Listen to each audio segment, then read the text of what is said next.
작은 서점.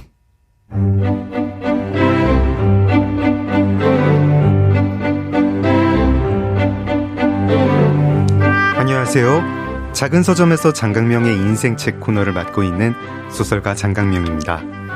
오늘 초대 손님은 뭔가 일이 안 풀린다거나 괜히 마음이 속상할 때 꼭 한번 찾아보게 되는 분이에요. 복잡한 인간의 심리를 아주 쉽고 명쾌하게 설명해 주시는 분, 아주대 심리학과의 김경일 교수님 모시겠습니다.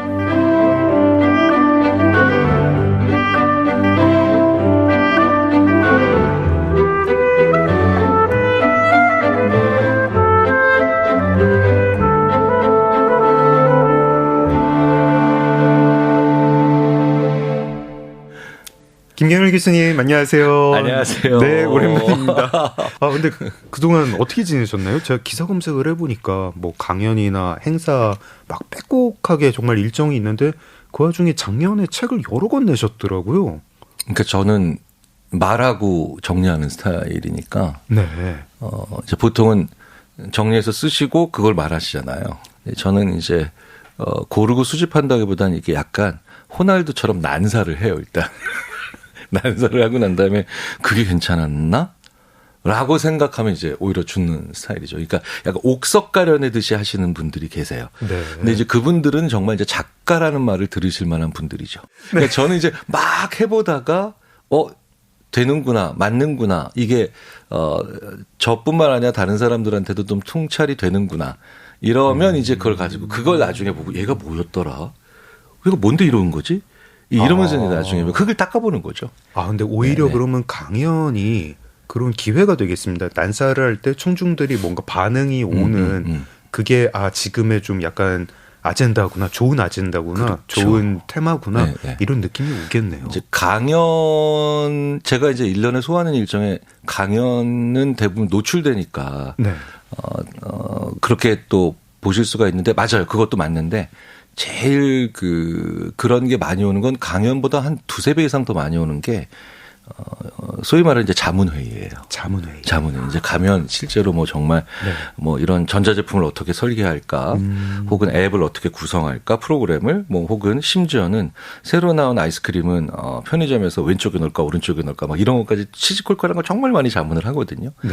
하다 보면 왜 그거 있잖아요. 내가 가지고 있는 것들을 요렇게 꺼내는 게 아니라 갑자기 훅 펼쳐놓고 이렇게 드러내는 것처럼 네. 꺼내는 다른 각도로 꺼낼 때가 많거든요. 네. 이제 그럴 때 많이 오죠.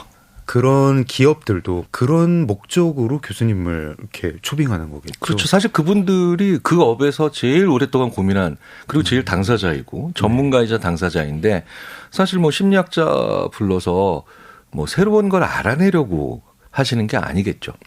자기들이 가지고 있는 기존의 정보나 아니면 기존의 지식이나 이런 것들을 다른 각도로 한번 찔러보고 싶은 그런 거를 하고 싶어 하시는데 근데 얘기를 나누다 보면 정말 끊임없이 얘기를 나누다 보면 그런 게 나오면 그분들한테도 좋은 일이고 저한테도 좋은 일이죠. 저는 되게 신기하게 생각한 게 교수님 이제 책을 내실 때마다 그 주제가 이제 어떻게 이렇게 딱 지금 필요한 이야기가 여기 딱 있지? 막 그런 생각이 드는데, 뭐, 이 언론사에서는 이제 일본어로, 뭐, 이게 한국어로 잘 표현이 안 돼가지고, 뭐, 무슨 단어를 썼었는데, 하여튼 이 각도가 진짜 예리하다. 이 관점이, 이 뷰가 딱 지금 필요한 관점의 그런 얘기다 싶었거든요. 그런 게. 좋은 말로 하면은 그렇게 되지만 나쁜 말로 하면 시류에 영합한다는 얘기가 되는데 시류를 앞서가십니다. 작년에 내신 책 중에 적절한 좌절도 네네. 제목을 보자마자 이거야 싶은 거예요. 근데 읽었더니 이거야 그걸 막 한 3-4번을 얘기를 하게 되더라고요. 맞아, 이 얘기 지금 누가 해줘야 되는데 그렇더라고요. 에디슨이 자기가 열심히 엄청난 걸 발명한 것 같지만 에디슨이 좋은 발명가들을 많이 알아보고 교류했던 그런 사람이죠. 그래서 저희 인지심리학자들은 에디슨을 위대한 발명가라고 보기보다는 위대한 발명가들과 잘 어울리면서 그리고 그들의 통찰을 잘 세상에 알렸던 사람이다. 사실 그렇게 보는 게 더 맞는 게 아니냐라고 이제 얘기들을 많이 하거든요. 그래서 제가 그 얘기를 듣더니 괜찮은데? 이런 식으로. 적절한 좌절도 정신건강 전문의인데, 같이 술 먹다가 이제 이런저런 얘기를 오랫동안 해왔죠. 근데 네. 이런저런 얘기를 오랫동안 해오다 보면 점심 먹다가도 차 마시다가도 술 먹다가도 한 번쯤 와요. 그런 게 오는데 그러니까 그걸 모든 걸 아우를 수 있는 한마디가 나오거든요. 근데 사실 제 입에서 나온 게 아니라 유한욱 그 선생님이라고 하는 저의 오랜 절친이자 정신과 의사의 입에서 적절한 좌절.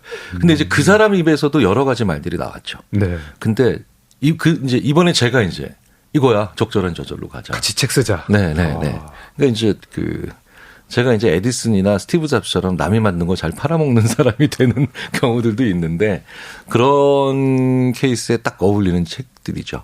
네. 적절한 좌절, 요거 책도 조금 설계를 좀 해주시죠. 이 류한욱 교수님이 앞부분을 쓰신 거고, 류한욱 선생님이 교수님이 뒷부분을 쓰신 거죠.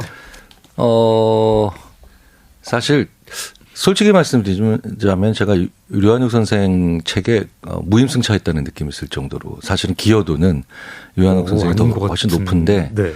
이제 이랬어요. 이제 소아청소년 전문이니까 네. 이제 많이들 성장 과정에 있는 어려움을 겪고 있는 친구들을 많이 보잖아요. 네. 이제 류한욱 원장은 그게 궁금한 거죠. 이 친구들이 나중에 크면 어떤 어려움을 현실적으로 얻을까? 지금도 류한욱 선생님 병원에 오는 아이들은 정신적으로 조금 아픈 아이들인 거죠. 그렇죠. 아픈 아이들. 네. 그럼 저는 또 반대로 지금 제가 기업이나 아니면 수많은 세상에서 보고 있는 성인들 중에 뭔가 좀 부적응적인 측면을 갖고 있는 사람들은 성장기에 또 어떤 게 어려운 게 있었을까? 네. 또 이제 못지않게 중요한 건 또 어떤 사람들은 또 결국 잘 이겨내고 극복하고 또 잘 관리해서 또 더 성장했을까? 그러니까 이런 여러 가지 것들이 궁금한데 각자 자기가 보는 연령대가 좀 다르니까 그래서 만나서 계속 얘기하다가 그게 이제 쌓였어요. 쌓여서 이제 제가 한번 우리 이걸 책으로 써보자. 그랬더니 얼마나 재밌었냐면 유한욱 원장이 하고 난 다음에 바로 일주일 있다가 원고가 왔어요. 그러니까 이미 다 써놓은 거야, 자기는.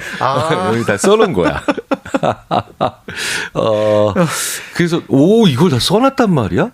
참 독특하다. 말려 들어가신 거 아니에요? 그러니까 교수님이랑 같이 쓰려고 류한욱 선생님이 그랬던 거 아닌가요? 서로가 서로에게 말려든 거죠. 서로가 서로에게. 그래서 이런 거를 이제 심리학뿐만 아니라 세상에서 윈윈이라 그러죠. 윈윈이라고 하는데.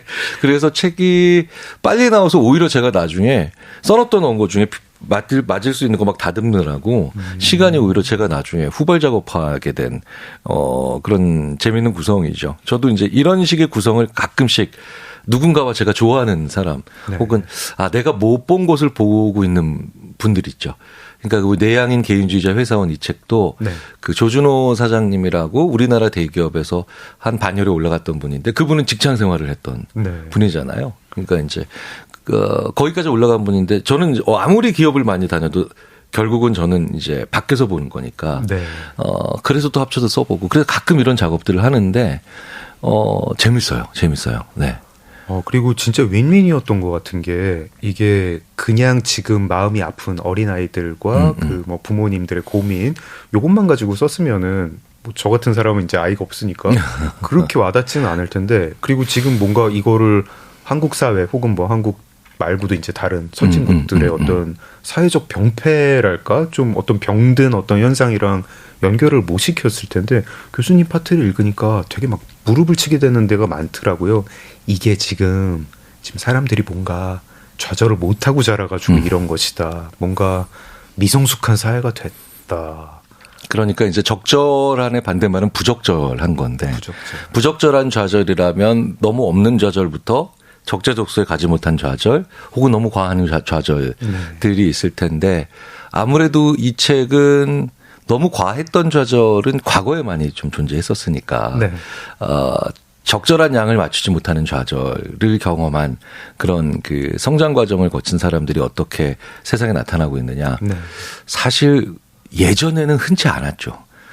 왜냐하면 예전에는 워낙에 어렵고 힘든 시기였으니까. 그리고 막 어떤 양육 태도에 대해 가지고 뭐 과보호다 뭐 이러면서 좀 안 좋게 보는 그런 시선들이 있었어요. 그렇죠. 근데 이제는 뭐 아이도 기껏 뭐 1명, 2명 이렇게 낳다 보니까 그러니까 그 과정에서 이제 쉽게 말씀드리자면 이제 아이가 해야 될 고민을 어른이 다 해버리는, 부모가 다 해버리는 그런 많은 일들이 벌어졌는데 그 점을 옆에서 지금 그러니까 직업이죠.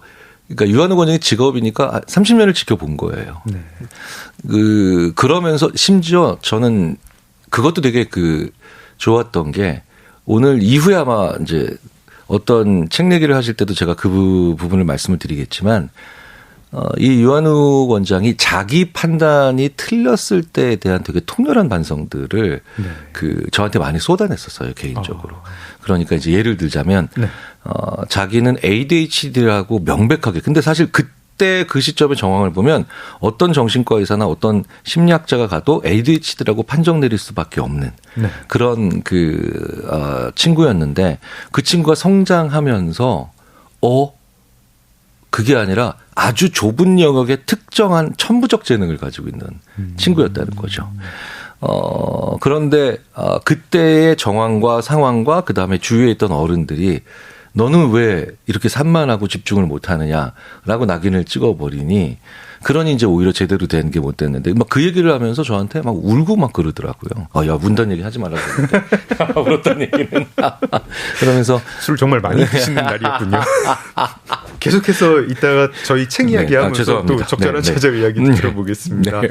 작은 서점 장강명의 인생책 김경일 교수님과 함께하고 있습니다.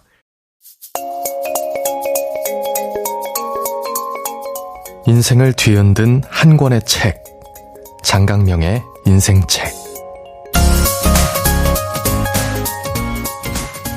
저희가 인생책 이제 어떤 책 이야기할까요? 요청을 드렸더니 세 권 꼽아주셨어요. 근데 제가 최초로 게스트가 보내주신 세 권이 다 제가 읽은 거고 다 좋아하는 책이었습니다.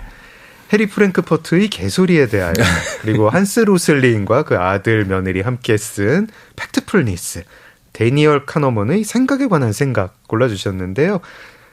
저희가 개소리에 대하여를 얇은 책이지만 2부에서 집중적으로 이야기 나눠보기로 하고 1부에서 팩트풀니스랑 생각에 관한 생각 이야기 해보겠습니다.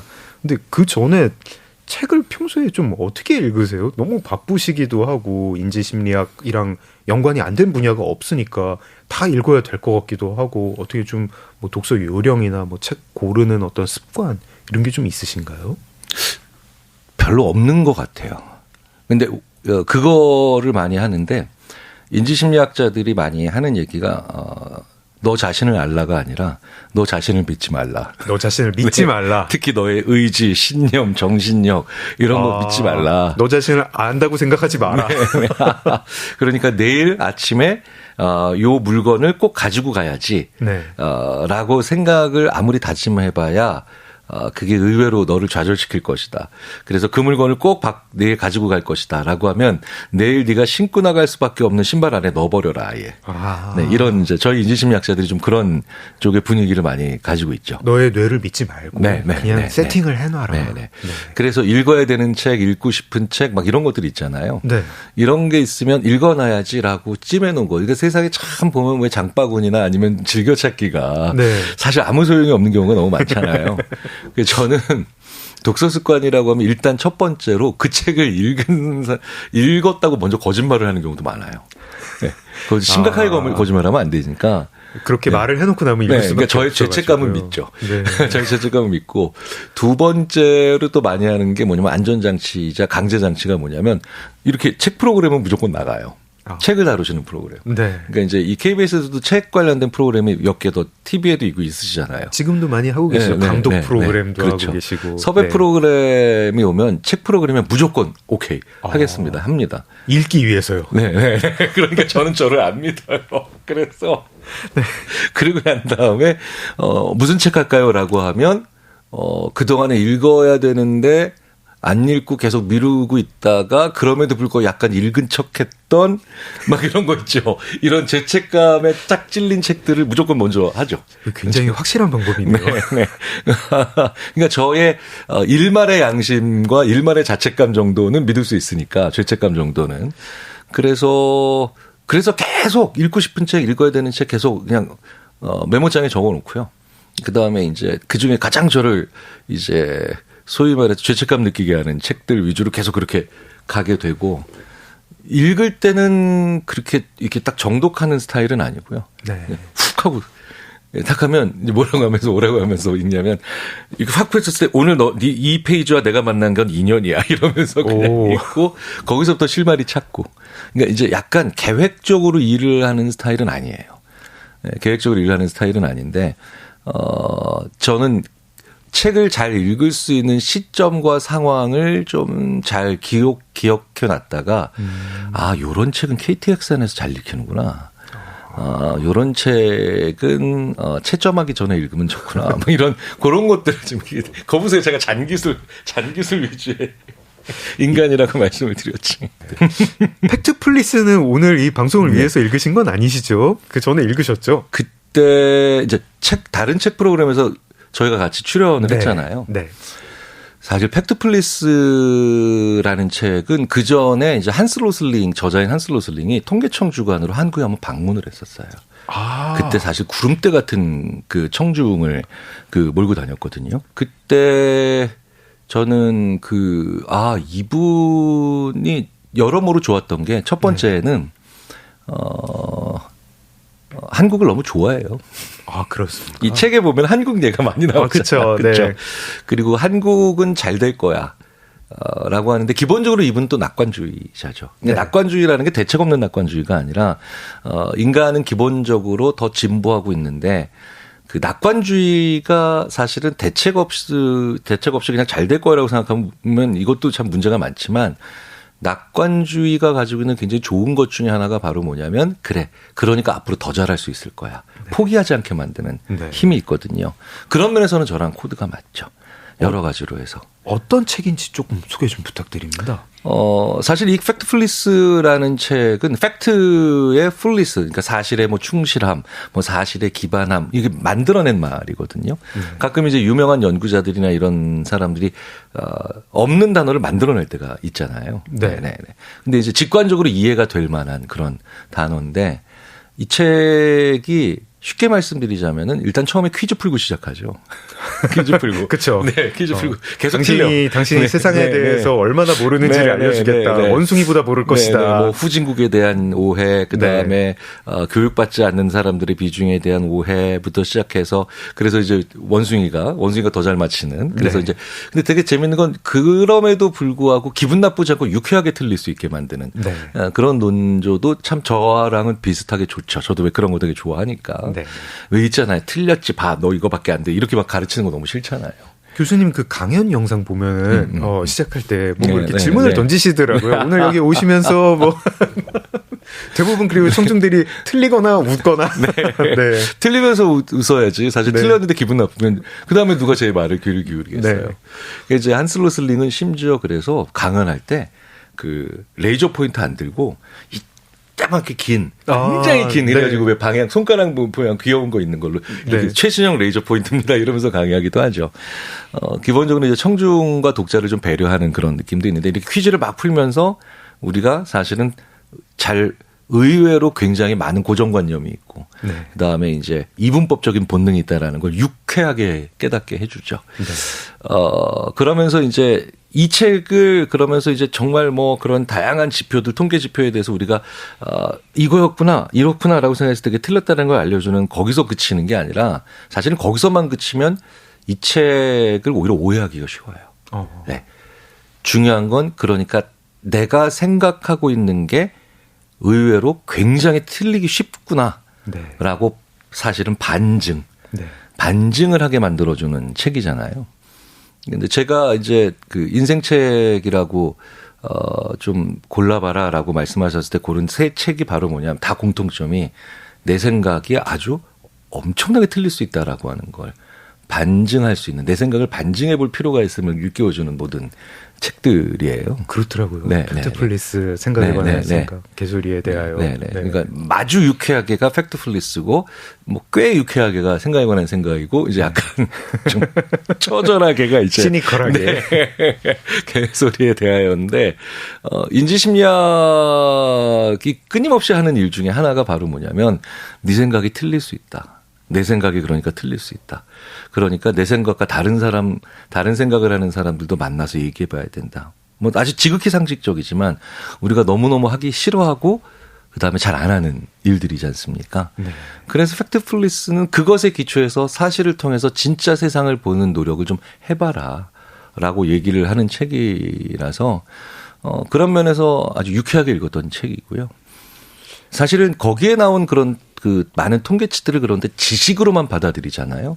그럼 오히려 이상한 논쟁에 휘말릴 수도 있습니다. 그렇죠. 네. 뭐 세상이 진보했느냐 안 했느냐 뭐 이러다가 이제 메신저를 공격하는 뭐 선진국 백인 남자가 썼으니까 이렇다 뭐 이렇게 나갈 수도 있고 뭐 그러면서 또 제가 재밌게 또 느끼는 바가 뭐냐면 사실 이제 이 한스 로슬링과 많이 또 이제 같이 거론되는 사람 중에 스티븐 핑커 같은 연구자들 이제 그래 그럼에도 불구하고 우리는 나아지고 있어. 네. 그러니까 세상이 멸망하거나 세상은 더 나빠지고 있다라고 하는 그런 비관에 너무 비생산적으로 빠지지는 말자. 그게 사실 이제 스티븐 핑커가 주장하는 거나 한스 로슬링이 주장하는 것 자체가 저희가 좀 직관적으로 아닌 것 같은데라고 생각하는 거잖아요. 그렇죠. 느끼기에 21세기가 진짜 지구 종말에 가까워지는 것 같고 19세기, 18세기, 17세기는 좀 더 평화로웠던 것 같고 20세기 최악의 세기였던 것 같고 더 최악이 21세기 기후위기 같은데 한스 로슬링이나 스티븐 핑커가 아니라고. 그렇죠. 네, 21세기가 굉장히 평화로운 세기고 20세기도 그전에 비하면 아주 평화로운 세기다라고 하니까 뭔가 좀 지식인으로서 뭔가 어라? 싶은 그런 게 있죠. 그러니까 이제 비판을 굉장히 절묘하게 하는 스타일들인데 그런데 이제 이런 저자들의 생각에 제가 많이 동의하는 것 중에 하나가 바로 뭐냐면 이런 우리가 그래도 끊임없이 지금도 좋지 않은 것들은 분명히 존재하지만 그래도 과거에 비해서 우리 인류 그리고 우리 사회가 끊임없이 더 나아지려고 노력하고 있고 그리고 상당 부분 나아지고 있다라는 것을 우리가 굉장히 쉽게 망각하기가 쉽거든요. 근데 이제 이게 자칫 잘못하면 어디로 가느냐. 예를 들자면 이런 거죠. 얼마 전에도 어떤 기사가 났는데 학교에서 아이들이 선생님한테 대들고 그다음에 뭐 청소년들이 어른 공경하지 않고 뭐 이런 얘기들이 딱 나오면서 밑에 댓글 보면 항상 이렇게 나오죠. 옛날이 더 좋았다고. 옛날이 더 좋았다고. 지금은 뭐 교권도 무너지고 뭐도 무너지고 다 무너지고 학교가 붕괴되고. 그런데 사실 가까운 과거 한 4, 50년 전만 보더라도 그때가 훨씬 더 야만의 시대였거든요. 그죠? 교실에서 참 이렇게 피비린내가 학생 간에도 좀 나고 그렇죠. 선생님과 학생 간에도 좀 많이 났죠. 그러니까 인간이 항상 과거를 노스텔지어나 여러 가지 것들이 있으니까 이제 좀 아름답게 기억하고 싶은 것들이 있지만 사실은 훨씬 더 안 좋았던 시기였고요. 물론 사람들 간의 정의라고 하는 것들도 존재했겠지만 그럼에도 불구하고 그 총합이 지금보다 더 낫다? 사실 과거로 돌아갈래? 라고 할 때 흔쾌히 돌아갈 수 있는 사람 거의 없거든요. 근데 마치 이런 얘기들에 대한 것들을 좀 잘못 해석을 하고 이상한 반작용을 내리면 사실 요새 그런 거 되게 많잖아요. 과거로의 퇴행을 지금 주장하고 있거나 과거로의 퇴행이 마치 더 맞다라고 생각하는 사람들 사실 주위에 곳곳에 보이죠. 굉장히 그 사람들이 오히려 더 좋은 사회가 되는 걸 막고 있는.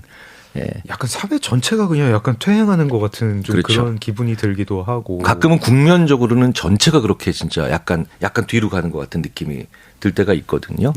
그런데 이제 이런 책들이 나오면서 던져주는 좋은 기능 중에 하나가 바로 뭐냐면 아니야. 더 힘내자, 더 의지를 발휘할 수 있는. 그러니까 몇몇의 똑똑하고 그다음에 위대하고 지적이고 능력 있는 사람만이 아니라 사회 전반의 대중 전체가 조금 더 힘을 낼 수 있고 조금 더 가할 수 있는 의지가 되는 그런 힘이 될 수 있어서 저는 이런 기능을 할 수 있는 책들 되게 좋아하고요. 스티븐 핑커의 우리 본성의 선한 천사나 팩트풀니스나 다 뭐 그래가지고 우리가 지금 가는 방향이 무조건 옳고 이거 반성할 필요 없다 이런 얘기를 하는 게 아니잖아요. 그렇죠. 하지만 괜찮게 지금 가고 있고 이 성취를 그렇게 막 그렇게 깎아내릴 것까지는 없다 정도인데. 그러니까 그러기 위해서 또 우리가 봐야 되는 자료들이나 사실과 데이터들의 측면들을 나름 자기 전문 분야가 아니라도 조금 더 가서 얘기해 줄 수 있는 그런 용기도 재치 있는 용기도 보일 수 있어서 저는 좋고요.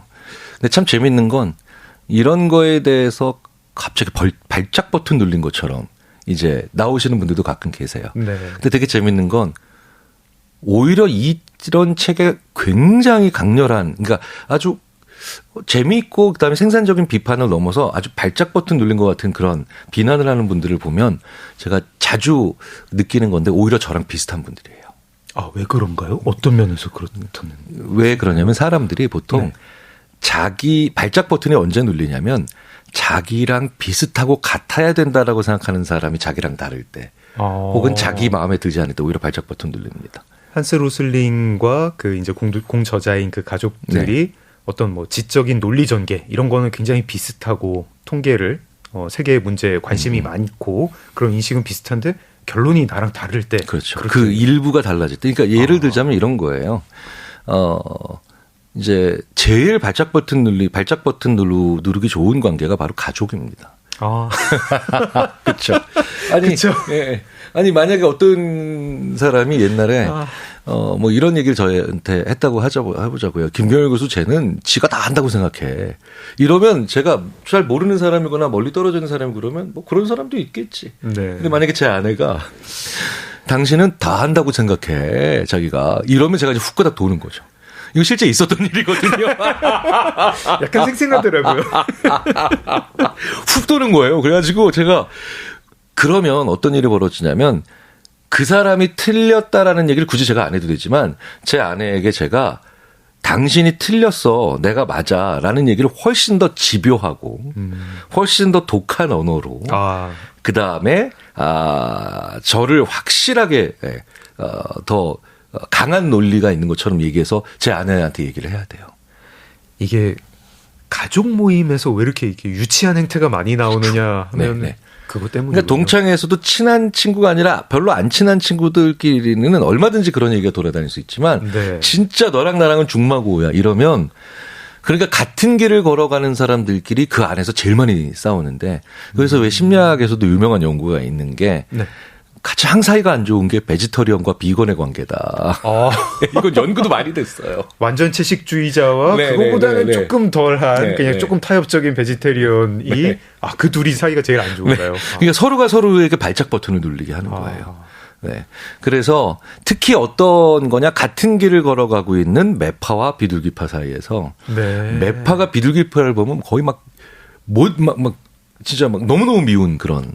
근데 사실 이 한스 로슬링은 끊임없이 얘기하는 게 더 많이 좋아지는 세상으로 좋은 세상으로 바꾸기 위해서 우리 끊임없이 노력하자라고 얘기를 하는 거거든요. 그리고 그때 어떤 논쟁이 벌어지면 근거는 그렇죠.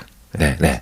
우리 기분 가지고 논쟁하지 말고 그럴 것 같다는 생각만으로 논쟁하지 말고 숫자 가져와서 논쟁하자. 그래서 근데 그 큰 방향에서 동의하고 같이 가는 분들 중에 또 일부는 이 책에 대해서 그래서 더 많이 섭섭하시고 그리고 더 많이 또 화가 나실 수도 있을 것 같은데 문제는 그런 면도 불구하고 그 안에서 그 생각하시는 분들의 논리 중에서 또 맞는 것들도 존재하니까 같이 가야 되는데 이게 인지심리학자들한테는 굉장히 오랜 동안의 문제였죠. 그러니까 같은 길을 크게 보면 같은 길을 걸어가는 사람들이 왜 가장 많이 싸울까? 제가 적절한 좌절을 읽다가 처음 알게 된 용어가 있거든요. 거부 민감성이라는 용어였는데요. 이런 때에도 좀 쓸 수 있는 그렇죠, 용어인가요? 그렇죠. 어떤 용어인가요? 소위 말하는 나랑 같은 길을 가는 사람의 생각이 내 생각을 거부했다라고 하면 훨씬 더 예민해지고, 훨씬 더 민감해지고, 훨씬 더 이제 그것으로 인해서 내가 겪는 외로움이 커져요. 근데 거부 민감성이 일단은 제가 뭐 예를 들어 약한 사람이다. 그래가지고 이제 저 사람이 얘기를 하는데 내가 이거 못 받아들이겠고 뭔가 되게 고독한 느낌이 든다. 외로운 느낌이 든다. 그럴 때는 좀 어떻게 해야 됩니까? 그게 사실은 사람이 외롭다라는 게요. 사실은 이제 뭐 이런 팩트풀리스나 뭐 적절한 좌절에 있어서 언급을 그렇게 중요하게 하지는 않는 내용이지만 저희는 보통 그렇게 얘기해요. 그 사람이 외로운 이유는 그 사람의 가장 중요한 역량 때문이다. 네. 가장 중요한 역량 때문에 외롭다고요? 그러니까 보통 못난 사람 그다음에 분명히 문제가 많은 사람도 외롭죠. 내가 혹시 남들이 못 보는 걸 보고 있으면 오히려 더 외롭다. 그런데 그런 너무나도 타당하고 우리가 이해할 수 있는 그런 외로움 말고 의외 꽤 많은 부분의 외로움의 많은 부분이 그 사람의 어둡고 단적인 측면에 단점에 해당하는 측면이 아니라 그 사람의 역량과 강점에 해당하는 경우가 많거든요. 예를 들자면 네. 이제 이런 거를 조직 심리학에서는 어떻게 연구하냐면 그러니까 나는 사람들과 너무 달라 이렇게 생각해서 외로운 사람이 있어요. 근데 그런 사람들은 대부분 보면 창의적인 사람이에요. 창의적이니까 남들과 다른 생각을 혹은 남들과 다른 말을 할 수 있도록 조직이 더 유도를 하죠. 네. 그럼 왜냐하면 그 사람의 기능이 거기 있으니까. 그러니까 어느 순간 그게 쌓이다 보면 너무 외로운 거예요. 나는 다른 사람들이랑 너무 매번 다르니까. 네. 또 이런 경우도 있어요. 나 혼자만의 시간이 너무 없어서 군중 속에서 외로워요. 이런 사람들도 존재하죠. 있죠. 근데 그런 사람들, 그 고통을 토로하는 분들을 찾아가 보니까 이분이 너무 원만하고 다른 사람들 잘 아우르더라는 거예요. 그러니까 조직과 주위에서 사람들 간에 문제 생기면 잠깐 가서 해결해줘. 가서 얘기 좀 해줘. 그러니까 이 사람은. 되게 이상하네요. 본인은 되게 외롭다고 생각하고 그렇죠. 있는데. 네, 네. 그러니까 우리가 굉장히 힘들게 외로운 때가 바로 뭐냐면 네. 사실은 그 사람이 잘못돼서라는 것보다는 내가 오히려 내 역량으로 나를 스스로 지금 외롭게 만들고 있기 때문이다라고 생각을 해봐야 되거든요. 똑똑한 철학자들, 네, 이제 극단의 외로움을 느끼는 이유가 그 사람만 가서 그 고민을 하고 있기 때문에 인류 사회는 도움이 돼도 마을 주민 사회에서는 별로 큰 도움이 안 되는 경우가 있죠. 그래서 물론 이제 그런 것들을 다 잘 아우르고 이제 소위 말하는 이제 뭐 우리가 어떻게 표현할까요? 잘 관리하고 살아가는 데는 좀 많은 경험이 필요하긴 하겠지만, 네. 그러니까 외로움이라고 하는 것도 그러니까 여러 각도에서 볼 필요가 있다. 이 정도까지는 한번 생각을 해볼 필요가 있지 않을까 싶어요. 제가 뭐 어떤 의견을 듣고 갑자기 이제 긁혀가지고 확 이렇게 좀 거부 민감성이 높아지고 그리고 그때 이제 좀 생각을 할 때 진짜로 그래서 그런지는 모르겠지만 내가 지금 내 의견이 좀 외로워서 좀 그런 약간 민감한 감정 상태가 되는구나. 근데 이건 혹시 내가 거부당하는 게 아니라 내가 역량이 좀 있어가지고 그런지도 모르겠다라고 생각해 볼 수는 있겠죠. 의외로 맥락을 살짝만 바꾸면 굉장히 절묘한 비유 혹은 굉장히 적절한 예들이 사실은 살짝 한 발자국 앞서 나가다가 보거나 앞뒤 맥락이 잘려나가면서 그 사람한테 굉장히 큰 비난이나 아니면 그 사람의 의도와 전혀 다른 방식으로 해석이 되는 경우가 많거든요. 네. 그런 경우에 일단은 한번 검증해 봐야 되는 거는 뭐냐면 이게 지금 왜 저 사람이 저렇게 알아듣지? 라고 하는 것도 뭐 나쁘진 않겠지만 네. 내가 지금 살짝 내 역량에 기초해서 뭔가 좀 더 앞으로 나가버렸구나 라는 생각을 약간 두 개를 다 해놓으시면 조금 더 편해지죠. 그리고 더 좋아지고 솔루션도 다 더 잘 보입니다. 네. 저희가 뭐 팩트플리스 책을 놓고 여러 가지 이야기를 난사한 것 같은데 굉장히 재밌습니다. 교수님 지금 뭐 이쯤에서 노래 한 곡 좀 들어볼까요? 어떤 노래 들으면 좋을까요? 제가 노래 고르라고 해가지고 말씀을 해주셔서 네. 제가 진짜 좋아하는 아티스트가 있으세요. 네. 제가 대학교 때 첫 앨범을 내셨는데 그 정원영 선생님의 네. 가버린 날들이라는 노래가 있어요. 가버린 날들. 네. 이거는 팩트플리스하고 무슨 연관이 있는 노래인가요? 사실 이 음악은 제가 한국에서 처음 들었을 때 너무 이렇게 세련된 음악을 듣는구나. 네. 시티팝. 네네. 그래서 제가 일본이 시티팝으로 되게 유명하잖아요. 네. 그러면 이제 일본 심리학자들이랑 얘기를 하다가 시티팝의 원조가 우리다. 80년대 90년대 얼마나 시티팝이 우리가 잘 나갔는 줄 아느냐. 그럼 제가 딱 이거 들려줘요. 시티팝 나오기 전에 네, 한국에 팩트예요. 노래가 네, 있었다. 네. 물론 이제 일본이 시티팝을 좀 더 일찍 시작했지만 네. 한국의 시티팝이 일본에 떨어진다라는 얘기를 했을 때 그럼 제가 1993년인가 그랬을 거예요. 이때 첫 앨범을 낸 이 정원영 선생님의 가버린 날들을 딱 들려주면 이 팩트 앞에 일본 심리학자들이 이제 친한 친구들이죠. 친한 친구들이 니네 한국이 2010년 이후에만 좋아진 게 아니라 90년대 아티스트 중에서도 대단한 사람이 있구나. 더 중요한 건 이 스타일이 일본 사람들이나 일본 음악계에서 보통 얘기하는 일본식 그 시티팝이랑 좀 달라요. 달라요. 그래서 제가 굉장히 좋아하고 저는 개인적으로도 그래서 이 정원영 선생님 만나 뵀을 때 제가 너무 팬이라고 이 LP 있잖아요. 네. LP 1집. 예. 그거 제가 지금도 아직도 그대로 가지고 있습니다. 네. 그래서 이 노래 알겠습니다. 정원영 선생님의 가버린 날들 듣겠습니다. 김경일 교수님이 첫 번째로 꼽아준 인생책은 한스 로슬링의 팩트풀니스였습니다. 정원영 선생님의 가버린 날들 들었습니다. 작은 서점 장강명의 인생책, 인지심리학자 김경일 교수님과 함께하고 있습니다. 네, 저희 두 번째 책으로 넘어가 보겠습니다. 첫 번째 책에서 하도 중구난방으로 제가 얘기를 해가지고. 아니, 근데 이렇게 역시 난사의 좋은 긍정적인 효과를 느껴요. 팩트플리스 책 얘기만 한 게 아니라 책을 바라보는 사람들의 네. 반응에 대해서 이야기를 하다가 그런 사람들을 대할 때 어떻게 대해야 되겠느냐까지 갔는데 네. 저는 개인적으로 굉장히 그렇게 대하면 되겠다. 나의 역량 문제구나. 나의 탁월한 역량 때문이구나. 좋은 얘기였습니다. 두 번째 책 저희가 한 얘기 나눌 수 있는 시간이 한 10분인데 이 10분 동안에 이거를 얘기를 할 수 있을지 싶은 불후의 명저입니다. 생각에 관한 생각. 특히 인지심리학자한테는 잊을 수 없는 책이죠. 어떤 느낌의 책인가요, 이건? 일단 한국 인지심리학자인 저에게는 역대급 오역이다, 제목이. 그런데 너무 재밌는 오역이죠. 원래 원제가 Thinking Fast and Slow. Fast and Slow. 그러니까 빠르게 생각하고 하는 거 모두와 느리게 생각하는 모두. 그러니까 직관과 그다음에 심사숙고의 두 개의 모드가 있다 이런 얘기를 한 건데 근데 제가 역대급 오역인데 너무 재밌고 잘한 오역이라고 말씀을 드린 이유는 생각에 관한 생각은 사실은 그대로 외설뜨리자면 인지심리학에서 요즘 많이들 알고 계신 메타인지를 얘기하는 거죠. 생각에 관한 생각. 인지에 대한 인지니까. 그러니까 그런데 이제 이게 생각에 관한 생각으로 나가버리니까 메타인지가 책 제목이 나올 수 있는 게 없어져 버렸는데. 메타인지 분야 학문까지도 다 그렇죠.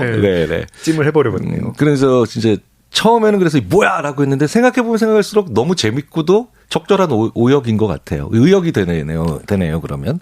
원래 카너먼이 그 원고를 쓸 때 Thinking Fast and Slow 쓰기 전에 그 생각에 관한 생각이라고 가제를 붙였다가 제목을 바꿨다고 들었습니다. 그렇죠. 왜냐하면 그 지역에서는 오히려 메타인지가 돼버리니까. 네.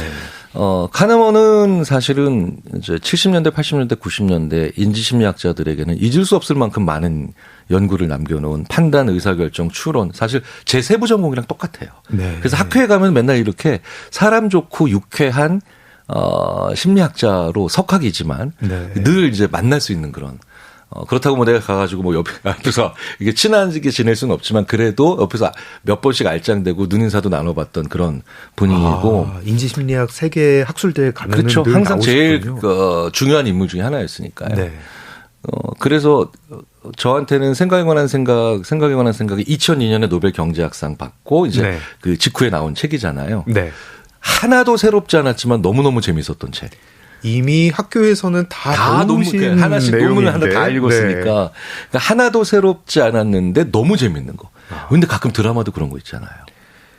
이게 그렇죠. 그게 진짜 묘미죠. 이거는 다 아는 맛인데 왜 이렇게 재밌지? 그런 거.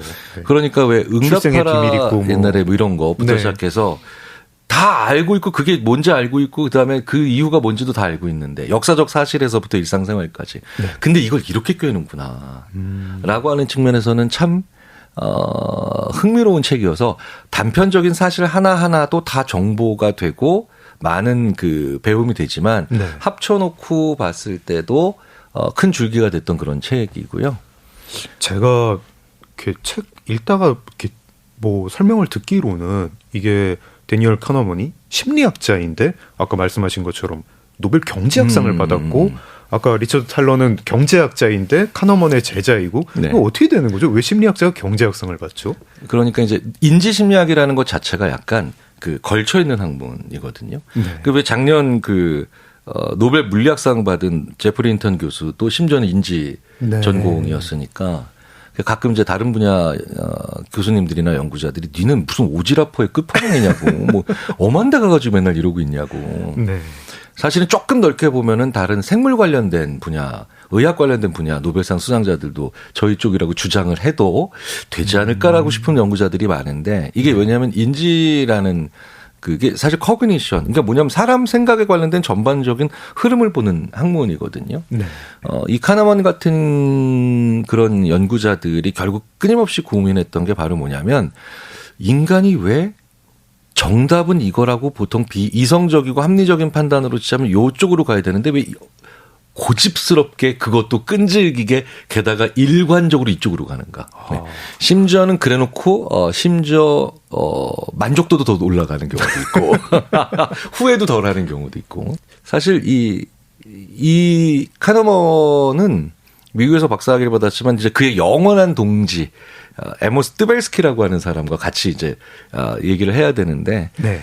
그러다가 이제 자기 태어난 이스라엘로 돌아가서 히브리 대학 교수로 있다가 거기서 이제 정말 수많은 연구들을 했죠. 그래서 네. 뭐 이제 제일 많이 나오는 얘기가 사이언스나 네이처 같은 그런 진짜 왜 거기 논문 하나만 나와도 가문의 영광이죠. 정말 가문의 영광인데 네. 그거 1저자, 2저자, 1순위, 2순위 정하는 코인 플리핑 뭐 동전 던지겠다 뭐 이런 거 있잖아요. 네. 야 정말 있는 집안에 끝판왕이 있구나. 아, 이런 거 싸우기도 귀찮아. 이순신 나오면 네가 1저자. 100 나오면 내가 1저자. 아, 네. 그러니까 저도 진짜 한 4번인가 논문 4번인데 한 3시간이니까 리젝 보니까 안 돼. 이거 와가지고 오는 그런 어마어마한 저널들인데.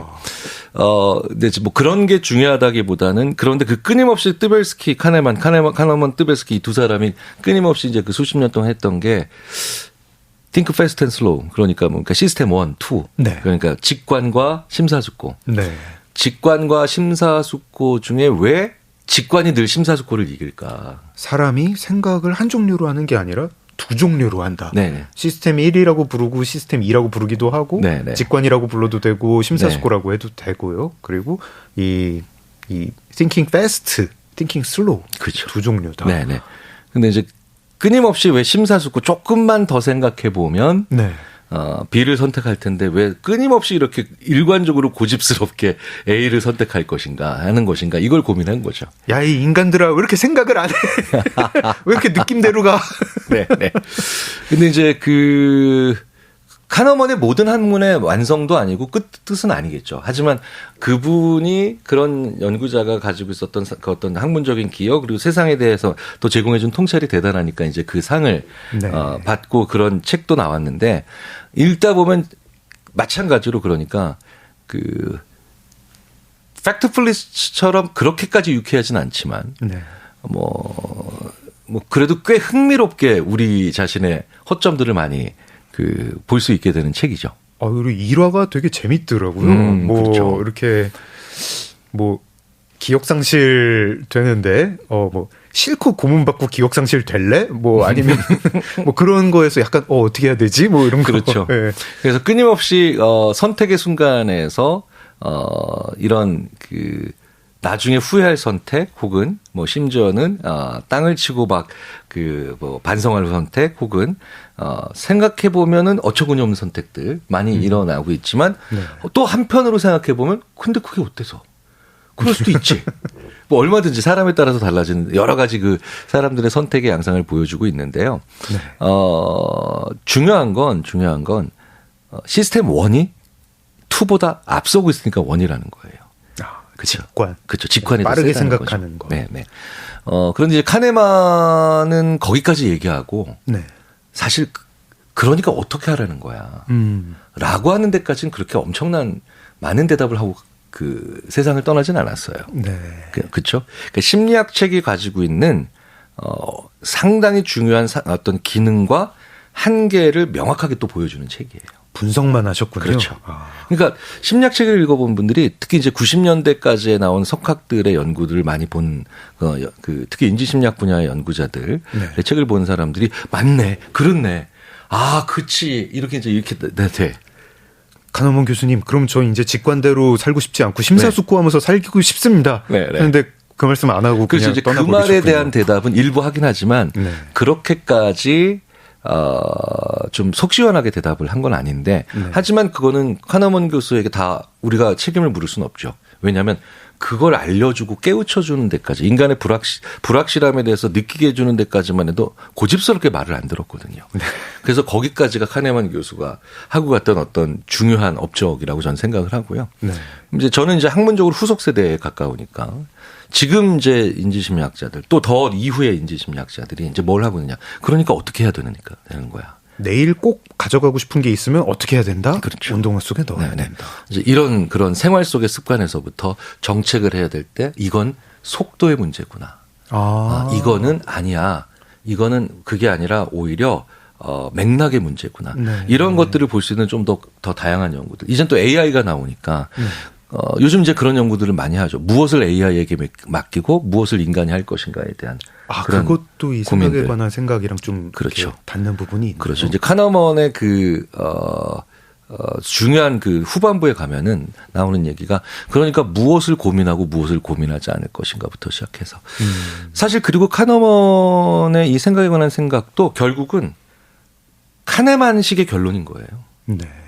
시스템 1, 그러니까 제가 학생들한테 이렇게 얘기합니다. 시스템 1을 잘 다독이고 시스템 2가 더 주도권 잡게 만들어야 돼. 라고 하는 게 카너먼의 결론이죠. 네네네. 근데 그렇지 않은 심리학자들도 있거든요. 그렇습니까? 네네. 아니야. 심사숙고가 시스템 1이 훨씬 더 믿을만해. 그래요? 네. 왜 우리말에 이런 말이 있잖아요. 장고 끝에 악수든다. 네. 그래서 있죠. 네. 카네만의 책과 또 같이 보면 또 너무 좋은 책이 네. 그 게르트 기거렌처라고 하는 독일 그 인지심리학자인데 네. 이제 원제는 gut feeling, 우리말로는 생각이 직관에 묻다. 겉필링. 네, 내장의 느낌으로. 네. 그러니까 오히려 게르트 기거렌처는 아니야. 당신이 올바르게 성장했고 충분히 성숙한 삶을 살아낸 성인 그리고 또 중년기를 거쳐서 노년기를 보내고 있다면 오히려 당신 직관을 오히려 믿어봐. 라고 하면서 또 그런 만만치 않은 또 그쪽에 많은 실험 연구들이나 실제 사례 연구들을 보여주거든요. 그렇군요. 네. 그러면 양쪽 다 읽어보는 재미가 있어야 되죠. 이게 지금 이제 계속 이제 연구 중인 거네요. 그렇죠. 그러니까 카너먼이 사람은 두 종류로 생각을 하고 보통 직관을 따른다라는 걸 밝혀내고 그 이후에 이제 뭐 경제학자인 리처드 탈러 같으면 그러면 사회 시스템은 그런 거에 맞춰가지고 좀 설계를 해보자. 네. 그리고 또 이제 인지심리학자들은 이제 교수님 포함해서 그럼 이렇게 하면은 직관이의 실수에 휘둘리지 않고 우리가 좀 뇌를 게으른 뇌이지만 이렇게 잘 이용해가지고 살 수 있다. 그렇죠. 또 어떤 분은 아니다. 카너먼의 분석까지는 맞지만 시스템이 1이 오히려 나을 때가 있다. 그러면서 그 출발점으로 삼기에는 너무 괜찮은 책. 제가 책을 읽을 때 꼭 학생들이나 주위 분들한테 추천드리는 게 맨 마지막에 그러니까 결론이 뭔데 이것만 궁금해 하시는 게 제일 안 좋은 독서법이다. 그러니까 왜 그거 있잖아요. 백서형 인간. 네. 사실 그런데 그 과정에 그린페이퍼, 녹서들이 엄청 많잖아요. 네. 사실은 근데 그 녹서 하나가 오히려 더 제일 중요한 생각의 출발점을 만들어내고 그 사람의 가치관이나 철학을 형성하는 데 도움이 되는 경우가 많지 않습니까? 독서 프로그램들이 흔히 빠지는 함정이 막 이 책 요것만 5분만 저희 동영상 보면은 읽을 필요 없어요. 막 이렇게 얘기하는 그러지 않으려고 하고 있습니다. 인생책으로 게스트를 모셔가지고 이 책이 어떤 책인지 일단 기본적으로 흥미를 불러일으키고 그다음에 그 초대 손님한테는 그 책이 어떻게 다가왔는지 뭐 이런 이야기를 하고 결국에는 이제 생각에 관한 생각도 두껍잖아요. 700쪽 넘고. 그렇더라고요. 읽어 보시기를 청취자분들께 권해드립니다. 김경일 교수님의 두 번째 인생책 데니얼 카너먼의 생각에 관한 생각 들어봤습니다. 교수님 저희가 벌써 시간이 이렇게 됐습니다. 700쪽짜리 책 막 10분 만에 막 소개하고 저희는 여기서 1부를 마무리하고 내일 또 만나뵐 텐데요. 그 마무리하는 노래 뭐 어떤 노래 들으면 좋을까요? 제가 이제 그래서 이제 딱 김동률 씨의 출발. 네, 이 책이 정말 좋은 출발점이 될 수 있는 책이라서. 네네. 좋습니다. 네. 작은 서점 장강명의 인생책 인지심리학자 김경일 교수님과 함께했습니다. 내일 2부에서도 이야기 이어지니까요. 많은 관심 부탁드립니다. 내일 뵙겠습니다, 교수님. 감사합니다. 지금까지 소설가 장강명이었습니다. 감사합니다. 아주 멀리까지 가보고 싶